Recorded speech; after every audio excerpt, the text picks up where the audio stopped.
All right या so hello everyone and welcome back to Yasmeen Syed official. Second part तक के हम पहुंच चुके हैं and in the last lecture we have studied, we discussed about the 4 different types of crystalline solids. कौन से थे वो आप मुझे कमेंट में बताओ। हमने 4 क्रिस्टलाइन सॉलिड्स के टाइप्स किए थे पिछले लेक्चर में। Now we are moving on to the next topic, that is unit cell. ठीक है, आज हम बात करेंगे अबाउट यूनिट सेल। और ये सिर्फ एक टर्मिनोलॉजी नहीं है, इसके अंदर आपको और भी टर्मिनोलॉजी है। सबसे पहले will be talking about the crystal, what is crystal, या फिर उससे पहले हम बात करेंगे अबाउट लैटिस। क्रिस्टल लैटिस क्या होता है? क्रिस्टल लैटिस क्या होता है?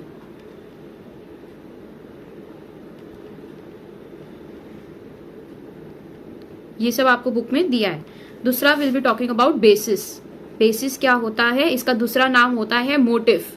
तो अगर ये दोनों वर्ड्स को इंटरचेंजेबल हो सकते हैं और इनको यूज किया जा सकता है ऑल्टरनेटिवली, तो आपको दोनों नाम पता होने चाहिए। बेसिस। तीसरा वर्ड आ जाता है क्रिस्टल क्या होता है, और ये तो हमको जानना ही है कि यूनिट सेल क्या होता है। आज हम ये सब समझेंगे और इसके साथ साथ जो आपको 14 डिफरेंट ब्राविस लैटिस बताए गए हैं, ब्राविस लैटिस, ये सारे 14 डिफरेंट टाइप्स ऑफ अरेंजमेंट है जो लैटिस के अंदर अलग अलग अरेंजमेंट देखे जाते हैं। वो सारे अरेंजमेंट्स, ज्योमेट्रिकल अरेंजमेंट्स आपको बोला गया है, ये सब हमारे ब्राविस लैटिस बनाते हैं। ये कितने हैं? ये 14 इन नंबर है। ठीक है, इसके अंदर आप लोग को ये सब याद रखना है। अब इसके अंदर जो है मेजरली हमारा इसके अंदर फोकस है ऑन क्रिस्टलाइन सॉलिड्स। जो क्रिस्टलाइन सॉलिड्स होते हैं इनके बारे में हम डीप में बात करेंगे इस चैप्टर में। तो क्या बताया है डीप में, इसके अंदर क्या चीजें बताई है, वो सब हम समझना है, राइट। तो देखते हैं सबसे पहले क्रिस्टल सॉलिड्स, जो क्रिस्टलाइन सॉलिड्स होते हैं उनका कैसा अरेंजमेंट होता है, उनके कॉन्स्टिट्यूएंट पार्टिकल्स। कॉन्स्टिट्यूएंट पार्टिकल्स का मतलब क्या है कि जो क्रिस्टल्स किन से बने हैं। ठीक है, कॉन्स्टिट्यूएंट मतलब वो किस चीज से क्या कंस्टिट्यूट करते हैं अपने अंदर, क्या पार्टिकल्स उनके अंदर प्रेजेंट होते हैं और किस तरीके से अरेंजमेंट होता है, वो सब हमको समझना है। And that will be through this only, that is your the different unit cells, the lattice and the basis के क्या होता है। ठीक है, अब यहाँ पर सबसे पहले आप लोगों को क्या समझना है कि व्हाट इज लैटिस। देखो, लैटिस कुछ भी नहीं है जो खाली आप लोग को स्पेसेस बताते हैं कि ये पॉइंट्स है। आपको ओपन स्पेसेस बताया गया है कि यहाँ पर जो है आप पार्टिकल्स लगा सकते हो। तो वो जो स्पेसेस आपको बताते हैं, जो हम पॉइंट्स, जो हम कॉन्स्टिट्यूएंट पार्टिकल्स देखते हैं, वो कहीं पर अटैच्ड होते हैं। वो स्पेस जहां पर कॉन्स्टिट्यूएंट पार्टिकल प्रेजेंट होते हैं, नॉर्मल अरेंजमेंट में, I am not talking about defects. Defects में वो अपने लैटिस के प्लेस से चले जाते हैं, डिस्प्लेस हो जाते हैं। हम नॉर्मल अरेंजमेंट की बात कर रहे हैं। नॉर्मल अगर आप एक सीक्वेंस देखोगे तो कॉन्स्टिट्यूएंट पार्टिकल्स की क्या जगह है, उस जगह को हम लैटिस कहते हैं। So what is lattice? The point at which the constituent particles are attached to, that is your lattice, और कुछ भी नहीं है। लैटिस के अंदर देखो, आपको ये जैसे जैसे हम बाकी के पॉइंट्स करेंगे आपको सारे पॉइंट्स कनेक्ट होने स्टार्ट हो जाएंगे, समझ में आ जाएगा। लैटिस हमें को समझ में आ गया है, आई होप। नेक्स्ट हम बात करते हैं अबाउट मोटिफ और बेसिस। तो पहले हमने बात की अबाउट लैटिस, ये जो खाली जगह है जहां पर कोई मोटिफ या फिर पार्टिकल आके रहता है। पार्टिकल जो इसके अंदर आके रहने वाला है उसको हमने मोटिफ कहा है। तो मोटिफ क्या है कि जैसे ये आपकी स्पेस थी, this was your open space, ये आपकी ओपन स्पेस है, इसके ऊपर जो पार्टिकल आके बैठेगा दैट इज योर मोटिफ। तो जो ग्रीन वाला पार्ट है दैट इज योर मोटिफ और द बेसिस और द कॉन्स्टिट्यूएंट पार्टिकल जिससे वो क्रिस्टल बना है, वो हमारे क्या है, दैट इज योर मोटिफ और द बेसिस। ठीक है, फॉर एग्जाम्पल हम बात करते हैं अबाउट सोडियम। तो सोडियम का जो क्रिस्टल स्ट्रक्चर होगा उसके अंदर जो कॉन्स्टिट्यूएंट पार्टिकल्स जिस जगह पर बैठे होंगे उसे हम लैटिस कहेंगे। ओके, नॉर्मल अरेंजमेंट में। और जहां पर वो जगह पर जो पार्टिकल्स बैठे हैं, हम सोडियम का एग्जाम्पल लिए तो सोडियम एटम्स जहां पर बैठे होंगे वो आपके क्या हो जाएंगे, मोटिफ हो जाएंगे। एज सिंपल एज दैट, और कुछ भी नहीं है। ठीक है, थर्ड एग्जाम्पल, थर्ड चीज आ जाती है वेरी इंपॉर्टेंट। ठीक है, हमने ये समझ लिया। थर्ड आ जाता है unit cell. Now what is unit cell? Unit cell क्या होता है? देखो, ये आपका पूरा अरेंजमेंट रहा है। ठीक है, ये अरेंजमेंट हम कौन से डायमेंशन में देख रहे हैं? 2D डायमेंशन में देख रहे हैं। कि मतलब 2D डायमेंशन में यही तरीके से अरेंज्ड होता है। 1D डायमेंशन क्या होता है कि एक लाइन आपने देख ली, एक तरफ से आपने देख लिया, एक लाइन आपने देख ली, वो आपका 1D डायमेंशनल है, मतलब 1D व्यू है। यहाँ पर हमने पूरा प्लेट के फॉर्म में, शीट्स के फॉर्म में देखा कि ये एक्चुअली ऊपर सुपीरियर व्यू से या फिर इंफीरियर व्यू से कैसा दिखाई देगा।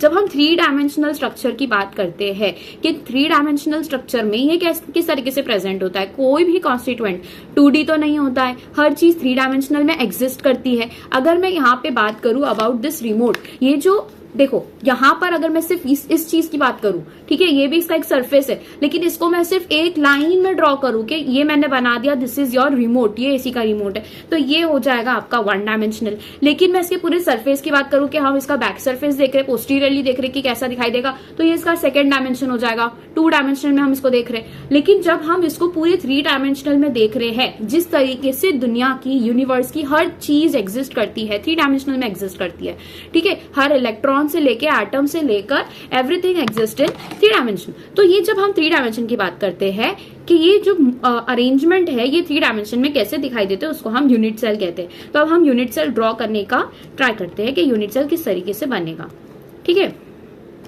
देखो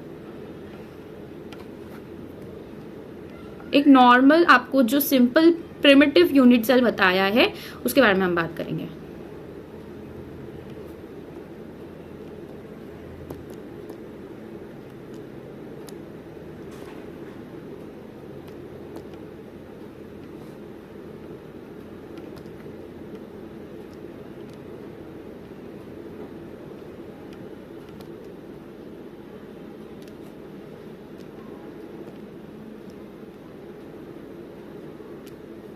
ओके, इसको लाइन से ड्रॉ कर लेते हैं।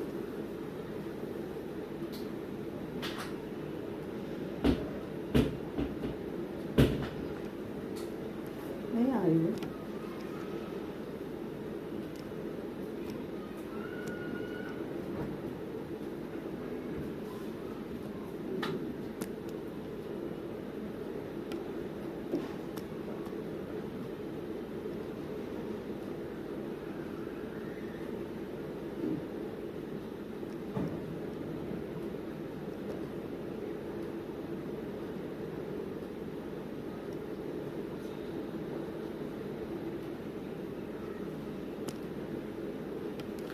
ऑलराइट, तो ये हमने रफली ड्रॉ कर लिया है कि इस तरीके का कुछ हमारा यूनिट सेल दिखाई देता है।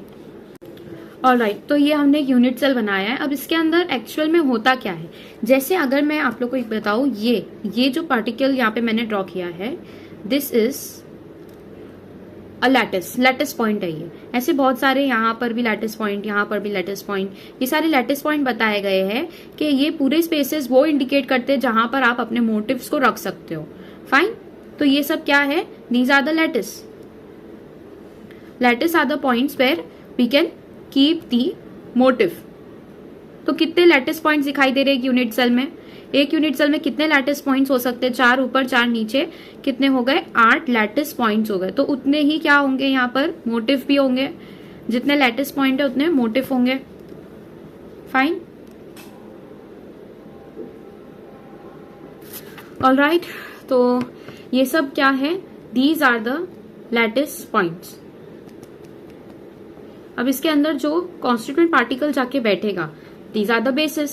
और ये जो डायमेंशन 3 डायमेंशनल अरेंजमेंट इनका होता है वो एक पूरा क्या बनाता है, this entire thing makes what, 1 unit cell. This is 1 unit cell. तो एक यूनिट सेल किससे बना हुआ है, इसके अंदर भी क्या है, बहुत सारे कॉन्स्टिट्यूएंट पार्टिकल्स प्रेजेंट है, जिसको हमने क्या नाम दिया है, these are called as motives और द बेसिस। और ये जो ब्लैक वाला पार्ट है, these are called as lattice.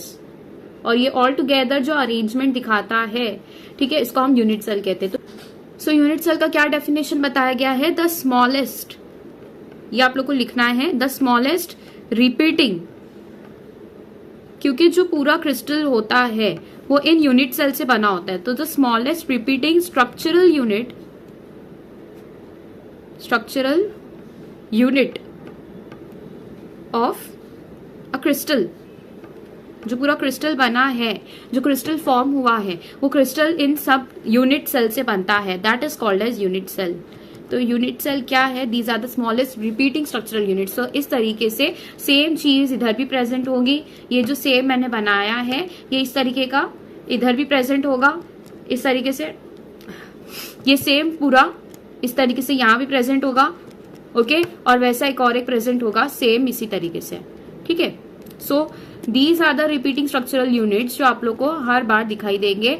और ये जो रिपीटिंग स्ट्रक्चरल यूनिट्स होते हैं ये together all together they make what, they make crystal.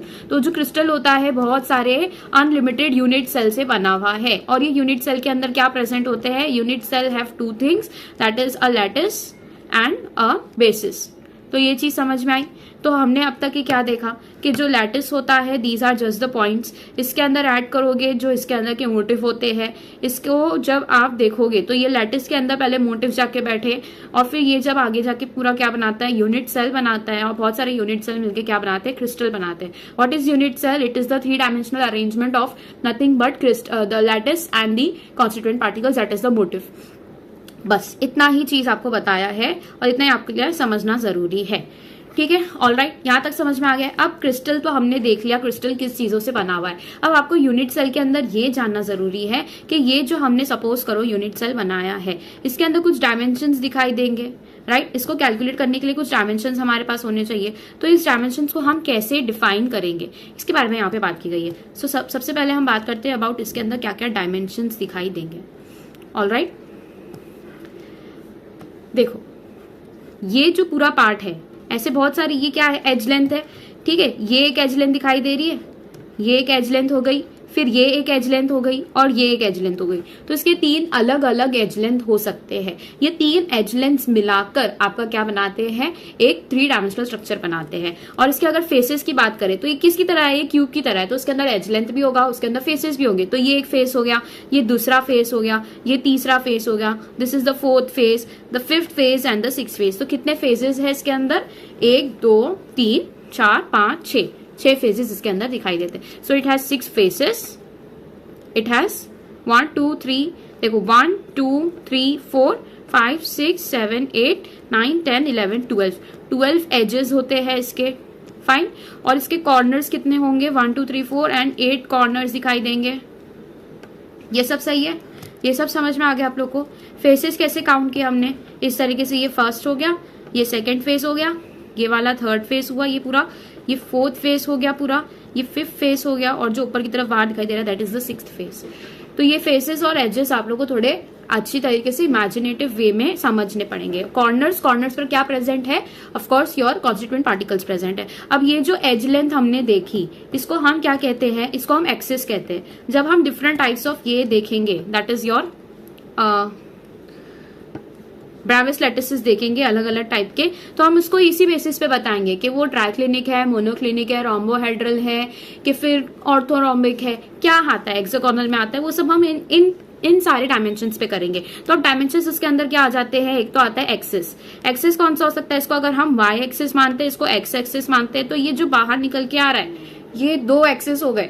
This is your Y axis, this is your X axis, ठीक है। वाई एक्सिस, एक्स एक्सिस, यहां से जो तीसरा एक्सिस निकल के आ रहा है that is your Z axis. तो ये जेड एक्सिस हो गया, इसको हम ए बी सी इस तरीके से मार्क कर सकते हैं। ये ए, ये बी और ये सी, ये 3 एक्सिस हो गए, ठीक है। सी वाला एक्सिस जो है 3rd बाहर निकल के आ रहा है, ये ए हो गया, ये बी हो गया और ये 3rd जो यहाँ से तीसरा पॉइंट निकल के आ रहा है that is your Z axis. इसके अंदर एंगल्स भी मिलेंगे। तो एंगल्स कैसे होंगे, ए और बी के बीच में जो एंगल दिखाई देगा, मतलब इन दोनों के बीच में जो एंगल दिखाई देगा वो 3rd वाले का जैसा होगा। मतलब ये हमने ए और इसको हमने बी डिनोट किया है और ये सी वाले लेंथ के अपोजिट में प्रेजेंट है। सी वाले लेंथ के साथ में इसका कोई कनेक्शन नहीं है, इसके अपोजिट में वो प्रेजेंट है तो वो गामा हो जाएगा। और अगर ए और सी के बीच में प्रेजेंट है तो बी उसके अंदर इन्वॉल्व नहीं है तो यहाँ पर बीटा हो जाएगा। और जो ए और बी, किसके अंदर बी और सी के अंदर प्रेजेंट है वो आपका हो जाएगा अल्फा। तो 3 एक्सेस आपको कौन से है, ए बी सी। और एंगल्स कितने हैं, we have 3 angles that is alpha, beta and gamma.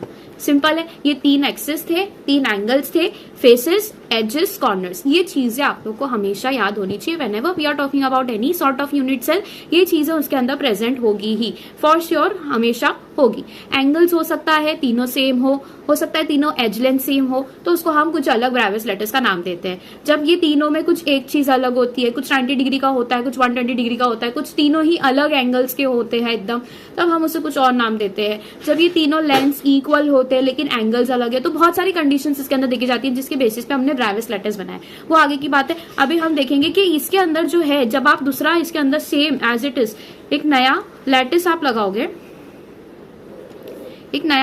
लगाओगे, तो ये चीजें पूरा सेम कैसा हो जाएगा, ये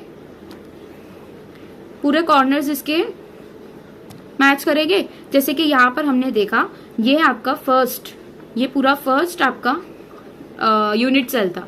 यहाँ पे जो दूसरा दिखाई दे रहा है ये दूसरा यूनिट सेल है। तो ये कुछ कॉर्नर्स अपने साथ में शेयर कर रहा है आगे और पीछे वाले दोनों यूनिट सेल के साथ, और यहाँ पे कुछ एजेस है, कुछ फेसेस है जो वो शेयर कर रहा है। तो यहाँ पर स्फीयर, जो एक स्फीयर होता है, इसको अगर हम आगे देखेंगे कि वो कितने आसपास में कितने पार्ट्स में शेयर है, तो वो कितना कॉन्ट्रीब्यूट कर रहा है इनसाइड द यूनिट सेल, ये सब हम जानेंगे। अभी हमें क्या देखना है, ये सारे पॉइंट्स हमको समझ में आ गए। Now will be moving on to the next part कि ये प्रिमिटिव के अंदर जो दिखाई दे रहे हैं ये सारे क्या टाइप्स है। सबसे पहले आ जाता है बीसी सिंपल क्यूबिक यूनिट सेल देखते हैं, SC simple cubic unit cell. Simple cubic unit cell के अंदर जो आपका यूनिट सेल है वो नॉर्मली प्रेजेंट है इसी तरीके से, और इसके अंदर के जो कॉन्स्टिट्यूएंट पार्टिकल्स है वो अपने अपने कॉर्नर्स पर प्रेजेंट है।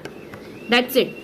तो कितने कॉन्स्टिट्यूएंट पार्टिकल्स है इसके अंदर? इसके अंदर जो है 8 कॉन्स्टिट्यूएंट पार्टिकल्स पार्टिसिपेट कर रहे हैं। कितने कॉन्स्टिट्यूएंट पार्टिकल्स पार्टिसिपेट कर रहे हैं? हर एक कॉर्नर पे एक लगा है, जिसकी वजह से 8 पार्टिसिपेट तो कर रहे हैं, लेकिन वो एक्चुअल यूनिट सेल के अंदर कितना अपना इनपुट दे रहे हैं वो हम बाद में देखेंगे। हर एक जो स्फीयर होता है वो 1/8 पार्ट देता है अपना। वो 1/8 पार्ट कैसे देता है वो हम आगे समझेंगे। आप लोग को एकदम क्लियर तरीके से इमेजिनेटिव क्रिएटिव वे में मैं आपको समझाऊंगी कि एक स्फीयर 1/8 पार्ट दे रहा है और टोटल आपके पास में 8 स्फीयर्स लगे हैं। तो इन टोटल ये 8 स्फीयर्स होने के बाद में भी इसका जो मेजर जो इनपुट निकल के आ रहा है आफ्टर ऑल दी डिडक्शन, जो पार्ट वो नहीं दे रहा है वो कितना हो जाएगा? 1 हो जाएगा, राइट? क्योंकि ये 8 और 8 1/8 हर एक स्फीयर दे रहा है, ऐसे 8 स्फीयर्स प्रेजेंट है। ये कैंसिल आउट हो गए, मतलब जो नॉर्मल बचा है, जो आउटपुट बचा है इसके अंदर का, वो कितना स्फीयर का है? बराबर एक ही स्फीयर का इसके अंदर इनपुट आ रहा है। किसके अंदर? ये यूनिट सेल के अंदर। तो ये अपना हो गया simple cubic unit cell. Next आ जाता है बीसीसी। बीसीसी क्या होता है? Body centred. बॉडी सेंटर्ड में क्या होगा कि इसी तरीके से आपका यूनिट सेल प्रेजेंट है, सेम लाइक दिस, इसी तरीके का है पूरा। बस एक चीज उसके अंदर डिफरेंट है कि कॉर्नर्स में तो है और एक बीचों बीच में एक कॉन्स्टिट्यूएंट पार्टिकल प्रेजेंट है। तो जो इसके अंदर प्रेजेंट है, इसके बीच में प्रेजेंट है, ये पूरा 100% अपना एक पूरे यूनिट सेल के अंदर दे रहा है, क्योंकि इसके यूनिट सेल वो डब्बे के वो यूनिट सेल के अंदर पूरा बीच में प्रेजेंट है, तो वो पूरा अपना 100% दे रहा है। लेकिन एज यूजुअल जो कॉर्नर्स के थे वो अपना 1/8 पार्ट दे रहे हैं। दैट इज वाई यहाँ पर कॉर्नर्स वाले कितने हो गए? कॉर्नर्स वाला तो 1 हो गया, जो हमने आउटपुट निकाला यहाँ से। हर एक स्फीयर 1/8 पार्ट दे रहा है अपना, और टोटल 8 पार्ट्स है। वो 1/8 पार्ट कैसे दे रहा है हम बाद में समझेंगे। और बॉडी के बीच में जो प्रेजेंट है वो पूरा वन स्फीयर प्रेजेंट है, अपना पूरा 100% दे रहा है। तो यहाँ पे टोटल कितने हो गए? 2 स्फीयर्स या फिर 2 कॉन्स्टिट्यूएंट पार्टिकल्स इसके अंदर दिखाई देते हैं। थर्ड आ जाता है फेस सेंटर्ड। फेस सेंटर्ड में क्या होगा कि ये आपका यूनिट सेल है, यहाँ पर कॉर्नर्स में प्रेजेंट है। कॉर्नर्स वाले कितने हो गए? 1 हो गए। कैसे हुए 1?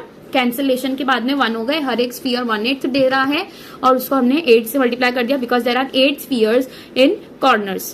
तो पूरे मिला के 8 स्फीयर्स है और हर एक पार्ट 1/8 दे रहा है, इसलिए वहां पर कॉर्नर्स में से एक इनपुट आ रहा है। ठीक है, एक ही इसका क्या हो रहा है? ये हो रहा है। अभी ठीक है, अब फेसेस की अगर बात करें तो सपोज करते हैं जैसे कोई यूनिट सेल है, इसके फेस पे अगर कोई लगा है, ठीक है, कोई कॉन्स्टिट्यूएंट पार्टिकल लगा है, तो ना तो वो पूरा अंदर है ना तो वो पूरा बाहर है, वो बीचों बीच में प्रेजेंट है।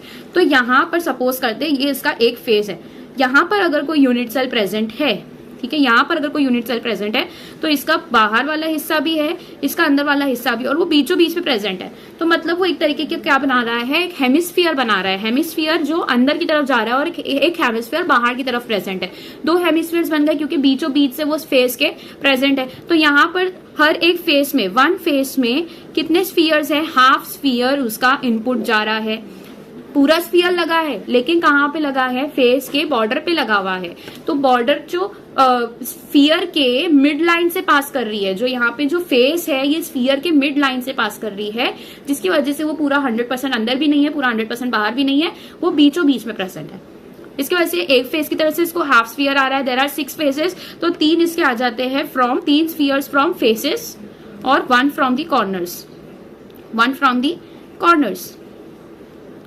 तो यहाँ पे कितना हो गया इन टोटल कॉन्स्टिट्यूएंट पार्टिकल्स? इसके 4 हो गए। 4 is the number of particles जो एक एफसीसी वाले अरेंजमेंट में देखे जाते हैं। ये सारे अरेंजमेंट है जो यूनिट सेल के अंदर हमें मिलते हैं। फाइन, अब एक और आ जाता है बेस सेंटर्ड। बेस सेंटर्ड सबसे इजी है, कुछ नहीं है इसके अंदर, खाली एक कंडीशन आप लोग को याद रखनी है कि अपार्ट फ्रॉम कॉर्नर्स में तो होंगे, इसके अलावा 2 अपोजिट फेसेस में होंगे।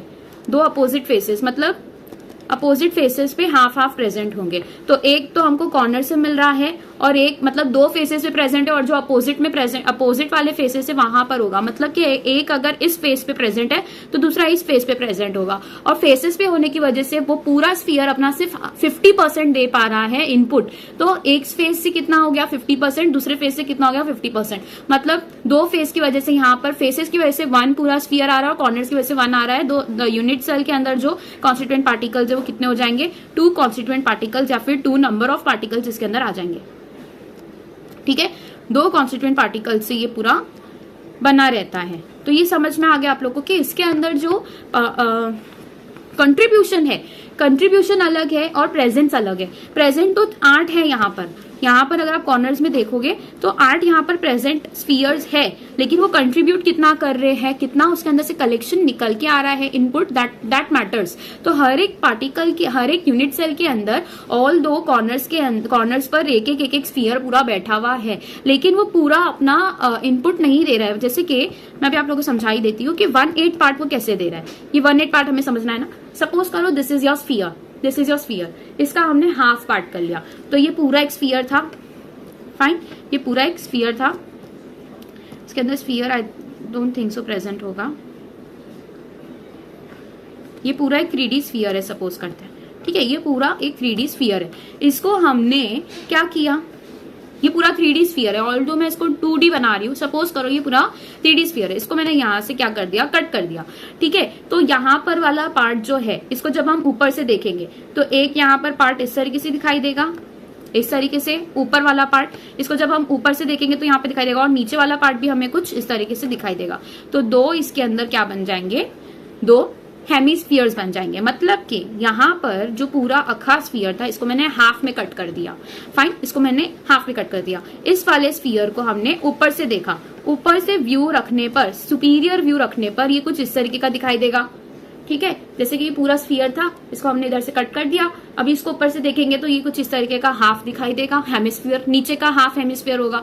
इतना तो समझ में आता है कि जो पूरा स्फीयर है 2 हेमिस्फीयर से बना हुआ है इस तरीके से। ऊपर का हाफ हेमिस्फीयर, ऊपर का हेमिस्फीयर है, नीचे का हेमिस्फीयर है, दोनों मिला के स्फीयर बना रहे हैं। इसको हमने यहाँ से कट कर दिया, 2 हेमिस्फीयर हमें मिले। अब यहाँ से भी हम इसको कट करेंगे, एक हेमिस्फीयर को हम कट कर देंगे, जैसे कि इधर हमने किया। तो ये हेमिस्फीयर था, इसको हमने ऐसे एक लॉन्जिट्यूडनल कट दे दिया। तो हमें ये कौन सा पार्ट मिल गया इसका, अभी हमने इसको क्या कर दिया था, हाफ कर दिया था। ये इसका हाफ पार्ट था। ये जो पार्ट है ये इसका 1/4 पार्ट है। किसका, इसका, ये पूरे स्फीयर का ये 1/4 पार्ट है, ये इसका हाफ पार्ट था।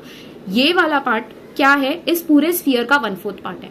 अब इसके अंदर से इसको और हाफ करो तो ये जो पार्ट बचा है this is your 1/8 part, it is your, क्योंकि हमने इसको भी हाफ कर दिया ना, तो 1/4 मल्टीप्लाई बाय हाफ, हमने उसको हाफ कर दिया तो ये 1/8 बचा।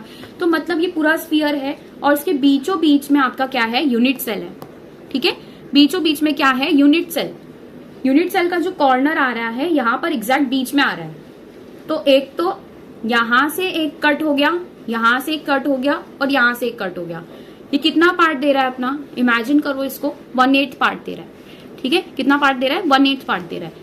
इसको आप एक बॉल के थ्रू या फिर 3D एनिमेशन मुझे कहीं से मिलेगा तो वहां से आप बेटर तरीके से समझ पाओगे 1/8 पार्ट कैसे दे रहा है। यहाँ पर बहुत सारे कंफ्यूजन आते हैं कि इसको रट्टाफाई करना पड़ता है। नहीं, सिंपल सी बात है, आप कोई बॉल या फिर आपके पास में कोई भी ऐसे स्फेरिकल मटेरियल होगा, उसमें आप देखो कि अगर आप बीच में उसके बीच में अगर आप क्या लगा दोगे, यूनिट सेल का कॉर्नर लगा दोगे, देन व्हाट विल हैपन, वो कितना कंट्रीब्यूट कर रहा है inside the unit cell, that matters. ठीक है, जैसे कि यहाँ पर